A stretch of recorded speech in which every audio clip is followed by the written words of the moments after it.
if you've seen that press conference, Brazilian woman. Germany से राहुल गांधी का सरकार पर हमला, चुनावी प्रक्रिया और ईवीएम पर फिर उठाए सवाल,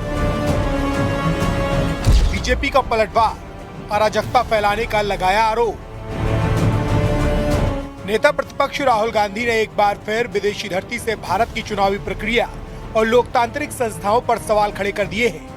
जर्मनी के दौरे पर गए राहुल गांधी ने बर्लिन के एक कॉलेज में आयोजित कार्यक्रम को संबोधित करते हुए कहा कि भारत में लोकतंत्र पर हमला हो रहा है और देश की चुनावी व्यवस्था में गंभीर गड़बड़ियां हैं। उन्होंने ईवीएम की विश्वसनीयता पर भी सवाल उठाए। उन्होंने उस ब्राजीलियन मॉडल का भी जिक्र किया जिसकी फोटो हरियाणा के वोटर लिस्ट में 22 बार पाई गई थी। Full-scale assault taking place on the institutional framework of our country. We asked direct questions to the Election Commission. I mean, I don't know if you've seen that press conference. Brazilian woman is voting in Haryana. I mean, is on the voting list 22 times in Haryana. One woman is voting 200 times in one polling booth. And when we're asking these questions to the Election Commission, we're not getting a response. So that's one aspect of it, that we fundamentally believe that there is a problem with the electoral machinery in India. Second thing is that there is a wholesale capture of our institutional framework. When you look at our intelligence agencies, you look at the CBI, you look at the ED, they've been weaponized. Look at the number of cases that the ED and the CBI have against BJP people. You'll find the answer zero, right?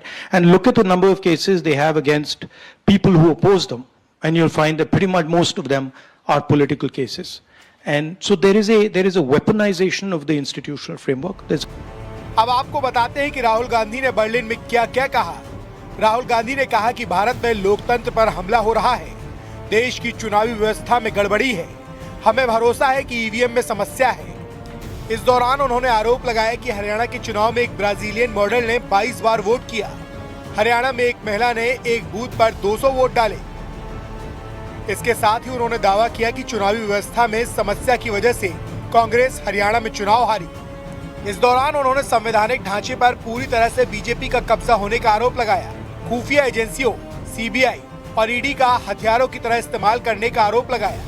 Rahul Gandhi ने कहा कि राजनीतिक ताकत बढ़ाने के लिए धार्मिक ताकत का इस्तेमाल हो रहा है।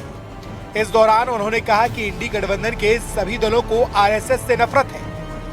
राहुल गांधी के इन बयानों पर बीजेपी ने कड़ा पलटवार किया है। बीजेपी ने आरोप लगाया कि राहुल गांधी विदेशी धरती पर जाकर भारत की छवि खराब करते हैं।